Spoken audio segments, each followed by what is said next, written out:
100 Men was a very odd, I mean, you know, it's an unusual documentary, and it wasn't an easy documentary to make because it was something that emerged over a period of time and was not by accident, but it was somewhat organic in the way that it came about. I mean, I literally had some free time. I'd come back to New Zealand after a long period of time working in the UK. I've been trying to get a new film off the ground, was waiting for, you know, feedback on scripts and things, and had a lot of free time when I first arrived back here. And so I literally started writing a list of people that, you know, I'd had sex with, just partly to remember them, and partly became a sort of like chronology, a historical thing that I was writing. And then at the same time, in order to do, I'd also been sort of doing interviews with people for a period of time. Again, very much that thing of trying to explore subjects, looking for heroic people. I'd done an interview with a good Samoan friend of mine here who appears in the film, James, who I think I'd always wanted to make a film about. Chris, the journalist, who I think is a, you know, fantastically talented person. And I'd done this series of interviews, and I think it was possibly a conversation with with yourself, Tracy. I think you said, "Oh, this could make an interesting documentary." How did you decide early on that it was going to be a feature doc? Oh, I think also the subject matter. You know, it was never, and I mean, this is a more, you know, it opens up a sort of quite interesting question in the sense of crossover. And I mean, the alternative to a feature doc is basically television documentaries. And because this, as a subject, it was quite niche and really primarily appealing to a very specific, you know, and it's been very successful, but really for a gay, slightly older skewed audience who appreciate the history and appreciate, you know, the world that they grew up in being portrayed on television, but it was limited in terms of mainstream broadcasters would not really have picked it up, and that indeed, you know, I think the landscape and the opportunity for feature-length documentaries is changing very much because of the streaming platforms, and indeed 100 Men eventually got picked up by Netflix, which is obviously very mainstream, and that was an amazing, you know, that was amazing to think, you know, it reached potentially such a wide audience. It's a heavily archive-based film. Were the challenges involved in that? Yes, all sorts of challenges. I mean, technical challenges because, you know, there's material there that comes from VHS, you know, going back years. There was all sorts of formats, the old U-matic format. I mean, there are hundreds of formats. So physically manipulating all that archive. Some of the early interviews I'd done were shot on very basic cameras. Then the clearance side of archive is just, you know, a labyrinth of complexity. And I know that the producer who I worked closely with had, you know, an enormous task and struggle making sure that the material was cleared. I mean, a lot of the archivist stuff that I filmed, but they were commissioned programs, so that material was then owned by the broadcaster. And we had to go back to the broadcaster to make sure that we could use that footage, and it eventually had to work with lawyers, and it was like, I mean, you know, and then just physically tracking down the footage. You know, it adds all sorts of complexities.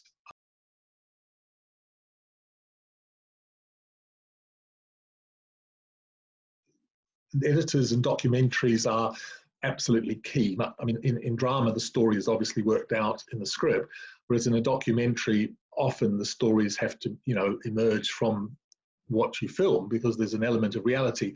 In 100 Men, it was quite structured, but there was still, you know, lots and lots of material that we filmed. I mean, you know, having Stuart, who was the editor of 100 Men, was fantastic as a friend and a very experienced editor. I mean, sometimes I edit my own things, but clearly this was much too personal and made the decision. And again, technically, it was quite a challenge. So early on, we decided to work with an editor. And Stuart was fantastic, and it was a really great experience. I mean, the other interesting thing about it is that, you know, Stuart was not gay, and he brought a very different perspective to things and would challenge me, and I'd sort of say, "Oh, take that out, that's boring." He said, "No, it's not. You know, you know, it's really interesting." And again, I keep coming back to that collaborative thing, in the sense that, you know, it was Stuart. I mean, there's a wonderful clip in the film with Margaret Thatcher talking about, I think it's Clause 28, and you know, it's a very powerful piece. And it was something that he found on the internet. We then had to clear it and everything. But it was actually Stuart who found that and sort of said, "Oh, look, I found this the other night, and I think this would be fantastic." And again, it became, you know, it fed into the actual process and became a turning point in the films. I originally am quite shy and never intended to be in the film. And again, it's that collaborative thing. The head of the film commission watched the trailer we'd done. It was more of a sort of, I think they wanted a couple of scenes, so to speak. And he said to Vincent, "Look, this is really good, but it's never going to work. You've got all these brave people willing to talk on camera, and the director at the center of it isn't." So I had to sort of take that on board. And, you know, he said, "You've got to own it." So I had to plunge in. It was quite hard, and in a way make it a personal story, which I found difficult, but I knew in order to get the film to work, you have to have a story.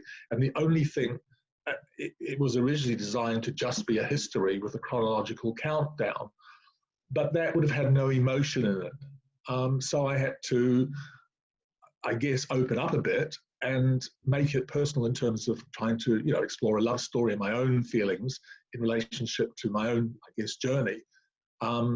And I guess I became the hero of the film. You can't make a film with just a device, which a countdown is just a device. You need emotion, you need a story, you know? I mean, you and I worked on that for something like 6 or 7 years before it was actually made. You know, we did extra little bit of interviews, we cut scenes, they weren't working, we, you know, and constantly trying things out. An interesting aside on that, voiceover. It's very hard to do. I mean, I'm not a professional. I don't like being filmed. And we tried to do, originally I wrote stuff down and read it as a voiceover, and it was flat and horrible. And you know, it just didn't work. You might remember all that. And then I think it was Vincent who sort of said, "Hey, well, look, you know, when you talk, Paul, it comes alive. Why don't I just get a good friend of mine to interview you, and we'll use that as the voiceover?"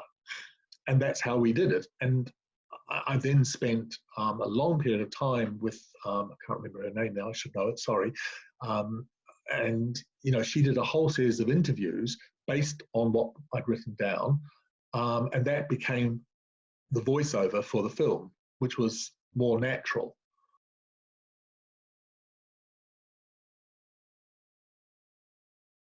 You've also got to have a vision. So on the one hand, you've got to listen to what people say, because everybody's going to have an opinion. Then at the very end of the editing process, the development person at the Film Commission, they were viewing it, and they wanted, I mean, there was a lot of discussion about the numbers. It was called 100 Men. The truth is, the figure is probably considerably higher. And she wanted to open with a much more dramatic opening. You know, she wanted the voiceover at the front to say, "I've slept with thousands of men." And although those figures might be close to the truth, which over 40 years is not quite as bad as it sounds, but I knew that that would alienate a lot of people, and I said no. And we had a big argument, and again, the head of the commission, and you were, I think, involved and might recall all of that. So I knew in my heart that she was wrong because I had a vision, but it is sometimes tricky balancing your vision, but also taking on board other people's thoughts and opinions. And that, I think, is the tricky thing, knowing when to listen to people.